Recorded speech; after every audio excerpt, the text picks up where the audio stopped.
5장 익스텐션과 관련된 이야기인데 프린시플 에이전트 모형을 우리가 1장, 2장, 3장에 걸쳐서 살펴봤습니다.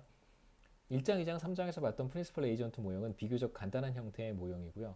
물론 식을 전개하고 솔루션을 찾는 게 뭐 그렇게 쉽지는 않습니다만 그래도 비교적 우리가 다양한 가정을 했기 때문에 비교적 단순한 형태의 문제라고 할 수 있고요. 5장에서는 몇 가지 변형을 우리가 한번 생각해 보도록 하겠습니다. 그 중에 첫 번째가 불확실성이고요. 그 다음에 리스크 어버전, 그러니까 위험 깊이라고 보통 얘기를 하죠. 불확실성과 위험 깊이. 그 다음에 이제 멀티플 태스크인데 멀티플 태스크까지는 내가 진지하게 보지는 않으려고 해요. 문제가 너무 예. 그러니까 사실 프린시플 에이전트 문제를 이렇게 깊게 볼 필요는 사실 없다고 생각합니다. 다양한 주제들 우리가 이후에 또 5장 끝나고 그다음 이제 우리가 다시 20장인가요? 넘어가서 예, 이제 팀워크에 대한 이야기도 또 해야 되겠죠. 팀 프로덕션, 다른 사람과 함께 경쟁하는 토너먼트 문제도 우리가 봐야 되고요. 그래서 이번 학기에 봐야 될 내용들이 조금 더 있어서 우선 프린시플 에이전트 모형은 5장의 몇 가지 익스텐션만 살펴보고 마무리를 하도록 하겠습니다. 멀티플 태스크는 이제 실제로 우리가 지금 살펴봤던 프린시플 에이전트 모형의 에이전트는 한 가지 업무만 수행을 합니다.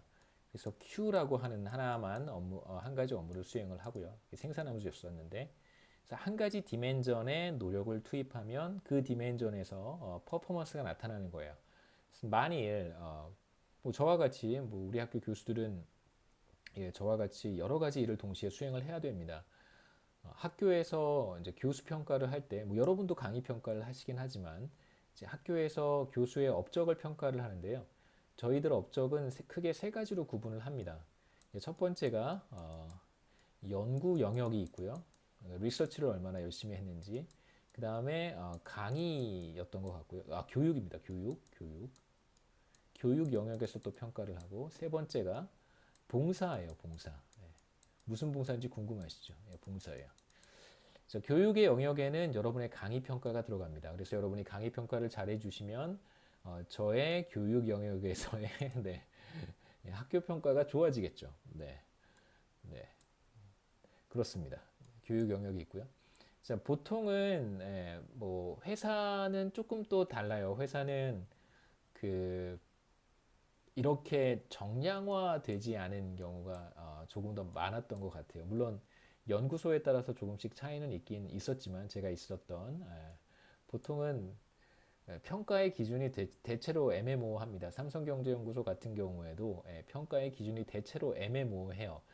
제가 여러 가지 이제 과제를 수행을 하겠죠. 연구소에 있으면 무슨 뭐 연구 정도만 하고 교육 이런 거는 사실 없잖아요. 그다음에 봉사 중요합니다. 제 생각에 일반 기업에서는 이게 제일 이 봉사가 뭔지 제가 좀 이따 말씀드릴게요. 여러 가지 이제 과제들을 수행을 하는데 이제 과제마다 그러니까 평가를 하는 사람들이 따로 있어서 과제별로 평가를 합니다. 뭐 예를 들면 100점 만점에 이 과제는 50점, 뭐 70점, 뭐 20점 평가를 하겠죠. 쭉 평가를 해요. 근데 이제 평가의 문제가 사실 뭐냐면 과연 이 과제가 다 애플인지 이 과제가 다 오렌지인지 그게 사실 문제잖아요. 같은 유형의 과제면 우리가 비교해서 평가를 할 수 있지만 예를 들면 이 과제는 삼성전자에서 의뢰한 무슨 컨설팅 과제고요. 삼성전자와 관련해서 뭐 베트남 공장 진출과 관련된 예를 들면 제가 그걸 했다는 뜻은 아닙니다. 예를 들면 베트남 공장 진출과 관련한 뭐 베트남 시장 상황 뭐 이런 거 컨설팅 해달라고 하는 사실상 삼성 전체에서 보면 굉장히 중요한 과제죠. 이런 과제가 하나 있다고 한번 가정해보고 제가 여기도 들어가서 한번 했고 실제 안 했습니다. 그 다음에 또 어떤 과제가 있냐면 예를 들면 우리나라 뭐 삼성물산에서 관심이 있어서 그 레미안 아파트 뭐 이런 거 관심이 있을 수 있겠죠. 뭐 주택 시장 어떻게 될 것인지 뭐 조사해 달라 이런 또 의뢰가 있었습니다. 이거 생각해 보면 연구소 입장에서 다 중요한 과제이긴 하지만 제가 봤을 땐 이게 더 중요하잖아요, 그렇죠? 자 그런데 평가를 하는 사람들 입장에서는 평가하는 사람들은 대부분 다 임원들입니다. 아니면 이제 직급이 높은 사람들이 평가를 하겠죠. 그럼 이 과제는 잘 못해도 100점을 줄 수 있어요. 왜냐하면 상대적으로 매우 중요한 과제란 말이야. 이게 다 애플이 아니잖아요. 다 똑같은 그 똑같은 과제가 아닙니다. 다 다른 과제고요. 비교하기 어려운 과제들도 굉장히 많고, 그래서 상대적으로 회사 입장에서 봤을 때, 기업 입장에서 봤을 때 중요하게 생각하는 과제가 있다면 그 과제에 굉장히 높은 가중치를 부여를 하고, 예, 당연히 뭐 결과물이 나쁘지는 않으니까요. 결과물이 나쁘진 않을 테니까 많은 사람들이 관심을 갖고 사실 주목하는 과제의 결과물이 나쁠 수는 없습니다.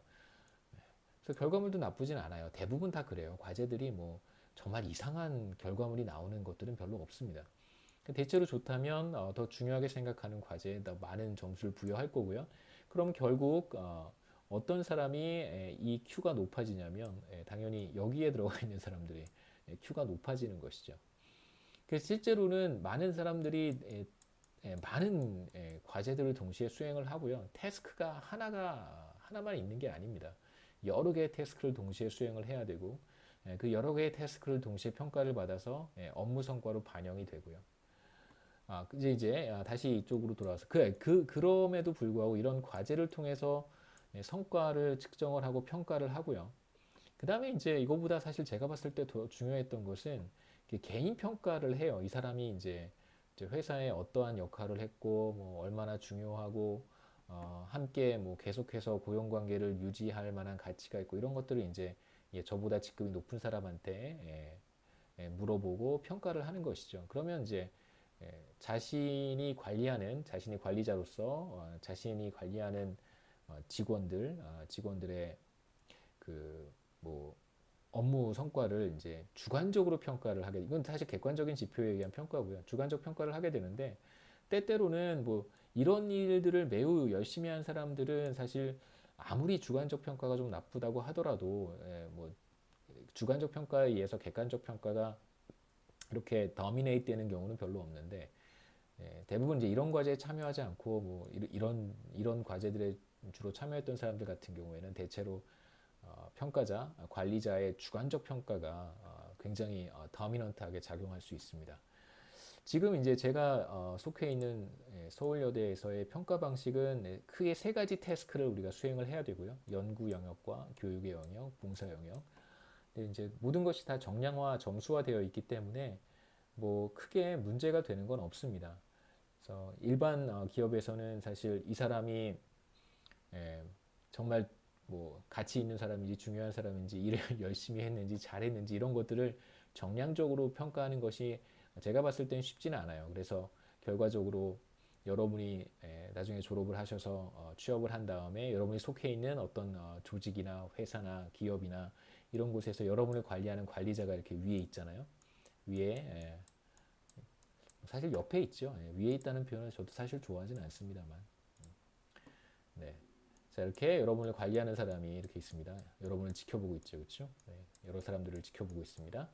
그럼 사실 제가 봤을 때는 퍼포먼스라고 하는 것은 그 단순히 일을 잘하는 것 이상의 능력이 필요한 것 같아요.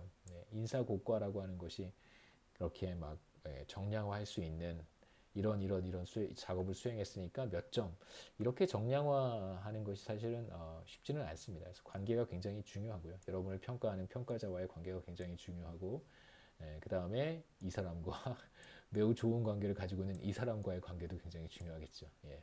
조금 웃기긴 하지만 저희 같은 경우에는 이제 봉사의 영역이 하나 있는데 이 봉사의 영역이 조금 재밌습니다. 그래서 세 번째 봉사 점수는 어떻게 해야 잘 딸 수 있냐면 뭐 학교 내에서 무슨 회의 같은 거 할 때 열심히 다녀야 되고요. 특히 무슨 교수 회의 이런 거 할 때 열심히 다니면 10점씩 받을 수 있습니다. 그 다음에 보직 이런 거 하면 점수가 조금 더 높고요. 그래서 무슨 뭐 처장 이런 거 하면은 그러니까 처장 한 번 하면 그냥 봉사 점수는 다 통과해요. 봉사 더 이상의 봉사 할 필요 없습니다. 처장이 이제 최대의 봉사고요. 뭐 학과장 이런 거 하면은 조금 더 해야 돼요. 학과장 가지고는 봉사 점수, 봉사의 바스켓에 물을 채워야 되는데 한 요 정도밖에 못 채우고요. 다른 봉사 활동을 또 해야 됩니다. 그래서 저는 교내 봉사 활동은 뭐 하기도 하는데 교내 봉사 활동은 뭐 제가 저한테 또 그런 기회가 많지는 않아서 잘 못하고 주로 이제 학교 밖에서 봉사 활동을 하는데 뭐 저희가 할 수 있는 봉사 활동이라고 하는 게